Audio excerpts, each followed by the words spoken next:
So hello everyone and welcome to this next video in the DC to DC converter series.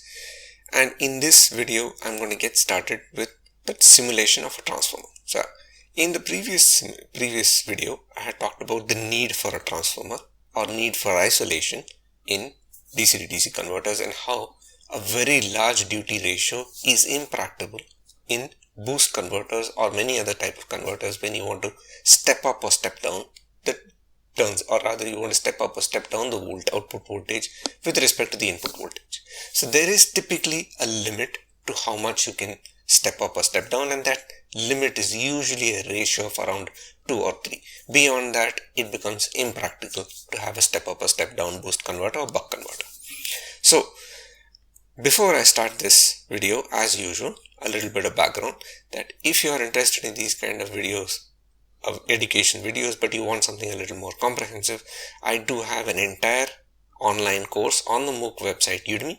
So this is my very first course, that is simulating power electronic circuits using Python, and this talks about the entire basics of simulating power electronic circuits with Python, includes installation of the software, simulation of some basic circuits, a little bit of basic theory of power electronics, and finally there is a case study of how to simulate a buck converter. If you are more interested in the digital signal processing or control side, then I have another course which is basics of digital signal processing for power engineers, and in this course I talk about how you can design filters using Python, NumPy and SciPy. So there is a lot of basic theory of signal processing along with a case study where I simulate or rather design and implement a low pass filter and a notch filter. And finally, and this is probably the course which is most relevant to the next few lectures, that is simulation of magnetics for power electronics using Python. And in this course I talk about how you can simulate magnetics such as inductors, coupled inductors and transformers using Python, and of course Python power electronics as well. And there is a case study of a flyback converter. Now I will be using a lot of the contents of this course in the next few videos where I'll be simulating a transformer. So for example, if you are interested in this simulation of a transformer, I would strongly advise you to have a look at this course, because in this course I talk about the entire process of simulation of magnetics in much greater detail. So with this I shall get back to my simulation. So here let me create a new simulation and let me call this simulation of a transformer, and I'll just copy the description here as well. The time step can be made 1 microsecond. The number of slices, let me go to the directory. Now let me create a new directory. I'll just call it basic transformer, and the reason I want to do this is I just want to differentiate it with other converters which will come later.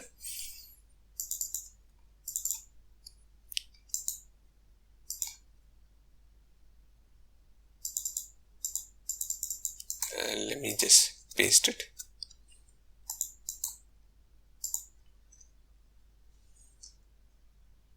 No, I think I pasted something wrong.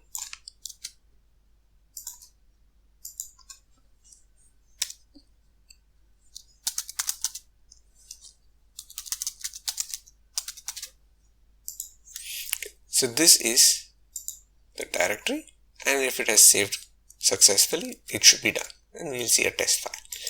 So now that we are here, we can now start simulating or rather creating the circuit for a transformer. Now before I create a circuit for a transformer, in this video I will start with the basics of transformer. So for example, what exactly is a transformer? A transformer, simply speaking, can be said to be a jump label, a wire. Before I actually draw the circuit components, I just want to draw a basic sketch line diagram.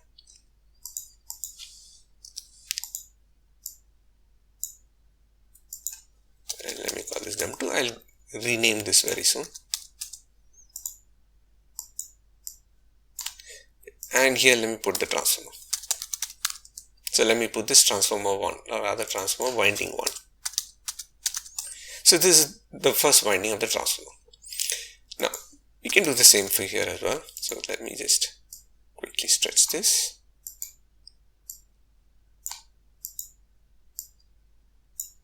And let me call this jump 3, jump 4.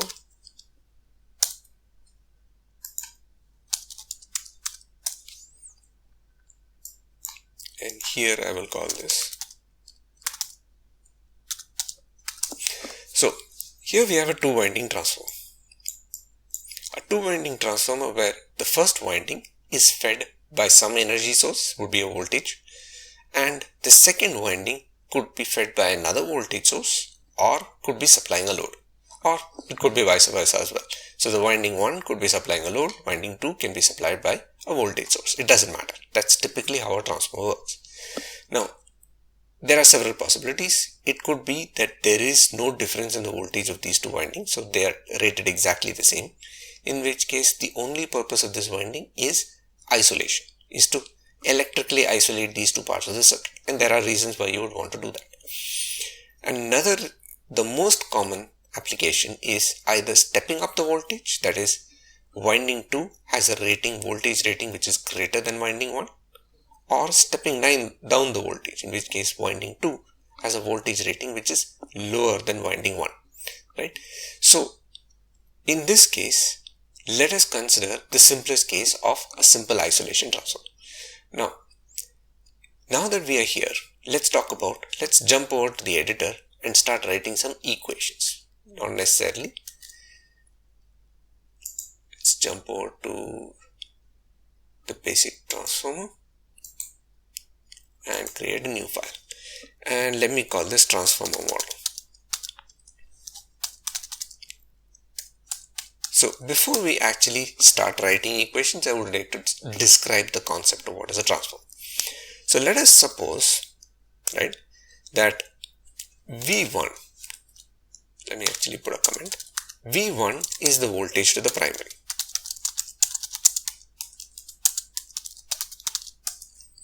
And similarly, V2 is the voltage to the secondary. Now, it is important to understand that this definition does not mean that a voltage has to be applied to the primary and a voltage has to be applied to the secondary. Because remember, if a voltage is applied to the primary, it will appear in the secondary, and vice versa. If a voltage is applied to the secondary, it will appear in the primary as well. So there could be a single source, there could be multiple sources. It doesn't matter, right? This is a general definition. This is the actual voltage that appears at the terminals of the transformer. Now that we've defined this, let's talk about the induced EMF. This is the induced EMF at the primary. When I say primary, it's like usually the winding 1, induced EMF at the primary. And similarly, E2 is the induced EMF at the secondary, right? So this is the EMF induced in each winding due to the magnetic field, right? When we talk about the magnetic field, how do we do? We use Faraday's law, right? So Faraday's law states that induced EMF is directly proportional to the rate of change of flux linkages with respect to the coil, right? With the primary. So the induced EMF of the primary is equal to the rate of change of flux linkages of the primary winding. So what that means is it is d psi by dt, right? So psi, and here let me just write psi is equal to n1 into phi. Actually this is psi 1 because it's the flux linkages of the primary, right? And similarly psi 1 is equal to n1 into phi 1. Phi 1 is the flux and psi is the flux, or rather is the flux linkages, because remember, in magnetism it is not just the flux that matters, it is a number of turns associated with the flux, right? And we can just copy this for the secondary as well. So the secondary also complies with Faraday's law. So the induced EMF across the secondary is equal to the rate of change of flux linkages of the secondary winding. And the flux linkage of the secondary winding is equal to the number of turns of the secondary winding multiplied by the flux in the core associated with the secondary, with the winding. So now that we have this, right, we are placing phi 1 and phi 2 differently. They could be the same, they could be different. The reason why I have given them different is because this matters on the construction of the code, right? But again, we don't really have to worry about that now. Now that we are here, the next question is, what is this flux linkages? Now, if you go back, the definition of inductance is such that the flux, it is the product of the flux linkage multiplied by the current. So therefore, what is flux linkage? I should write a comment. The flux linkage is equal to the self-inductance, L1 is the self-inductance, multiplied by the current in coil 1 plus this mutual inductance multiplied by the current in the secondary, right? This is how the flux linkage of coil 1 is calculated. Remember, this is the concept of the transformer. That is, because of the magnetic flux or the magnetic linking between the two windings of a transformer, the flux produced, that is the current flowing in one winding affects the flux in another winding, right? Because this is the concept of magnetic coupling. So therefore, the flux linkage of coil winding 1 is equal to self-inductance multiplied by the current in the coil plus the mutual inductance multiplied by the current in the winding, secondary winding. And we can write exactly the same thing for the secondary winding as well.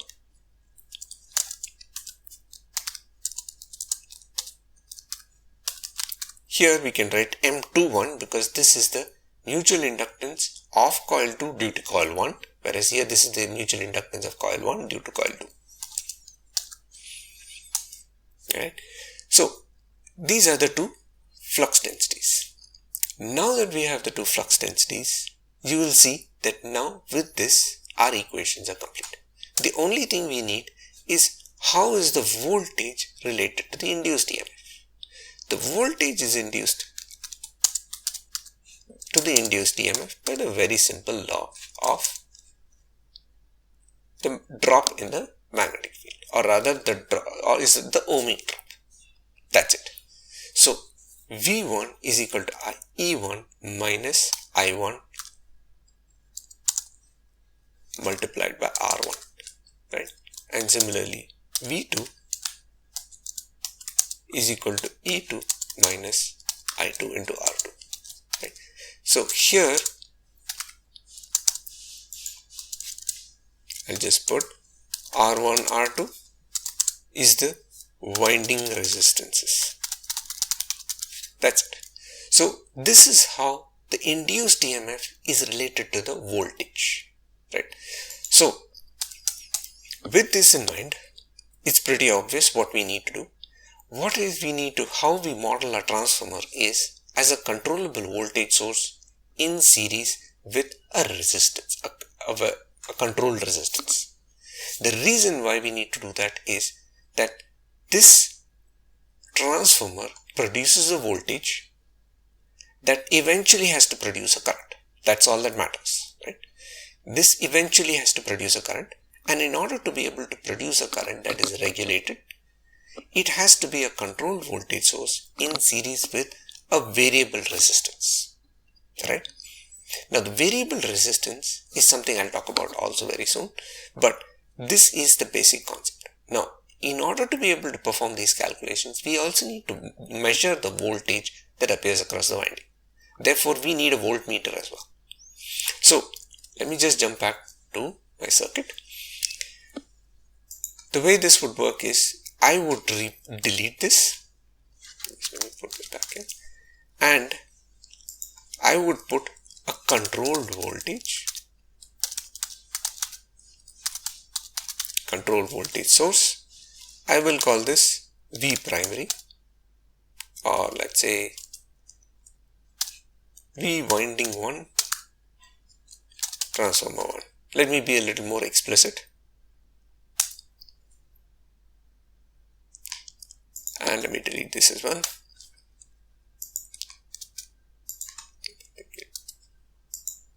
That did not get deleted. So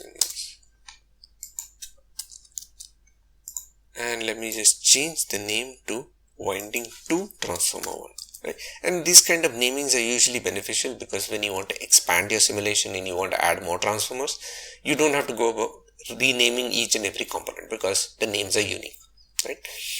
So let me just add a few columns because I'd like to space it out a little.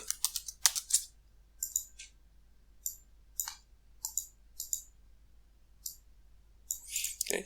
And let me call this, instead of jump 1, jump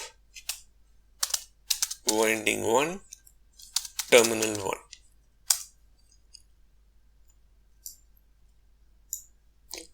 And of course you can also add a transformer term. It's up to you how much you want to add. It's always best to be as explicit with these labels, particularly when you're dealing with machines such as transformers, later on maybe induction motors, because they have several such components, jump labels and components, and it's best that you actually make them as explicit as possible. So here, this is a mistake. This is still winding 1, but this is term 2. This is the second terminal. So this is the first terminal, second terminal of winding 1. Now we can do this for this as well. Let me add a few more spaces.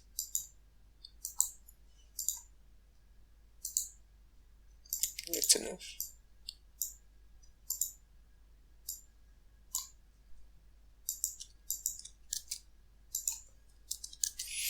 And here let me change this to winding 2 terminal 1, and this will be winding 2 terminal 2.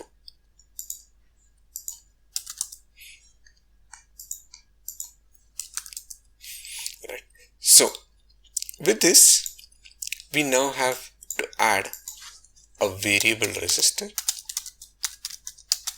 The reason why we need to add a variable resistor is because if this transformer winding has to appear as a current source, right, then it has to have a voltage source in series with a resistor. Now you could add a constant resistor, but I would strongly recommend that we have a variable resistor that we can vary through control code rather than have a hardcore resistor or a constant resistor which can be changed only by editing the circuit parameters. So here I would just say winding 1 transformer 1. I'll just copy this, delete it, and here I will say winding 2 transformer 2. Now let me measure the current here. Ammeter,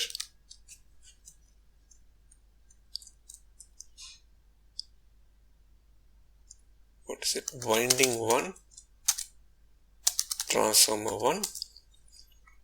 Let me just copy this, winding 2 transformer 1. I just realized there's an additional V here. It's a W actually, not a V.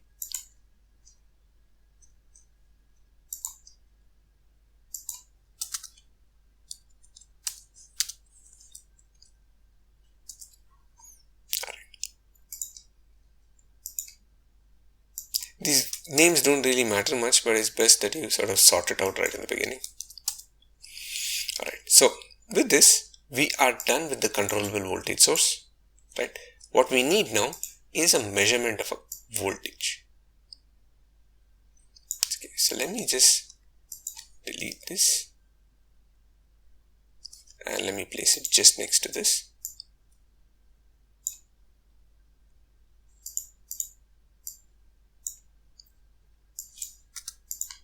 And let me replace this with a voltmeter.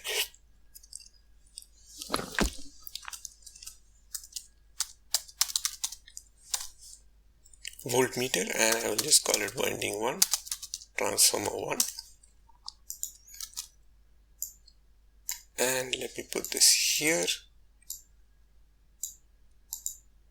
Delete this and make this voltmeter winding 2 transformer 1. Right? So this is the basic model of a transformer. I'm going to save this and in the energy simulations, basic transformer. The format will be changed to .csv, and let me call this two winding transformer.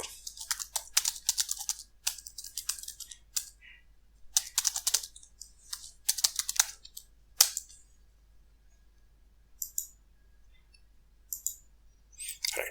So let me just close it and open it again so that we have it formatted in the correct way. Yeah, this is a much better formatting because it then crunches everything. So this is our transformer model. Okay. We have two terminals. The two terminals are feeding the transformer. The transformer consists of a voltage measurement. This is important because we need to know the voltage across the winding.